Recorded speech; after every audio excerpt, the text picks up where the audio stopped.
chapitre concernant la logique est destiné aux élèves de la première année bac sciences expérimentales ainsi aux élèves de la première année bac sciences maths. Puisque ce chapitre est un peu long, donc je l'ai réparti en plusieurs parties, ou bien précisément en deux parties.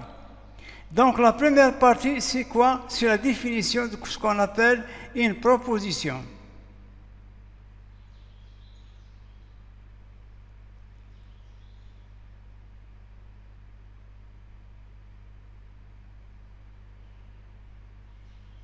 Donc on va parler de ce qu'on appelle, ou bien on va essayer de définir de manière correcte ce que c'est une proposition. Donc on considère les phrases mathématiques suivantes, ou bien les expressions mathématiques suivantes. La première phrase, c'est 13 est un nombre premier. La deuxième phrase, Q, racine carrée est un entier naturel. R, la troisième phrase mathématique, ou bien expression mathématique, Ahmed est un nombre pair. Et enfin, la phrase nommée T, 11 est supérieure à 7. Dans la logique, ou bien ce qu'on appelle des propositions, ou bien ce qu'on appelle des expressions mathématiques, toute phrase mathématique doit être soumise à deux critères. Donc on doit, pour savoir si une phrase est une proposition mathématique, donc on a deux critères. Le premier critère concerne la forme, ce qu'on appelle le côté grammatical, ou bien la construction. Il faut que la phrase soit bien construite. Je pars du côté forme, ou bien ce qu'on appelle le côté grammatical, c'est-à-dire il y a sujet, verbe, complément, sans parler de sens.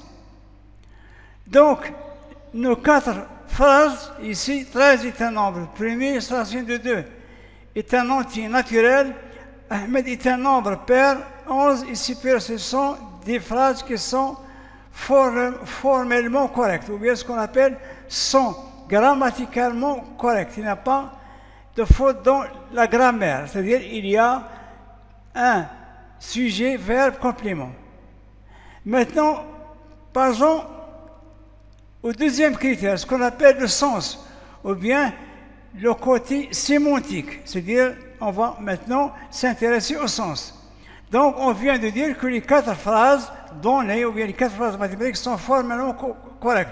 C'est sont grammaticalement correctes, c'est-à-dire du point de vue construction, ils sont bien construites.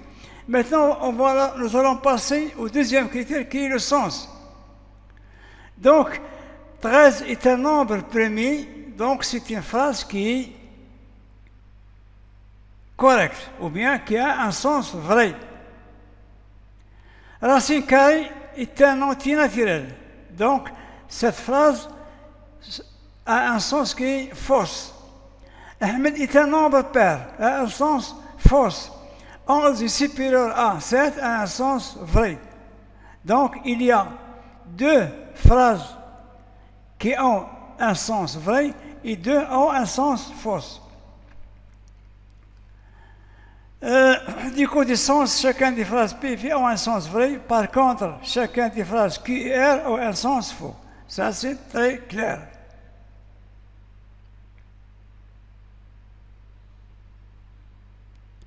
Donc, chacune de ces quatre phrases est appelée une proposition ou bien une insertion. Ou bien une assertion. Maintenant, passons à la définition. Donc, qu'est-ce que c'est une proposition ou bien insertion? C'est une phrase mathématique, déclarative, c'est-à-dire qu'elle nous informe de quelque chose. Donc, c'est une phrase mathématique déclarative, c'est-à-dire qui nous informe, formellement correcte, c'est-à-dire je parle du côté grammatical. Il faut qu'elle soit grammaticalement correcte, ayant un sens, soit vrai, soit faux. Il faut qu'il ait un sens, soit vrai, soit faux, et non pas vrai et faux en même temps.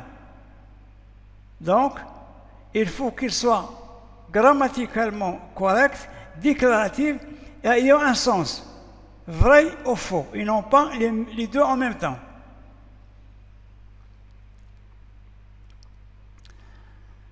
La notation, une proposition est notée par les lettres majuscules comme par exemple A, majuscule A, B, C, ainsi de suite.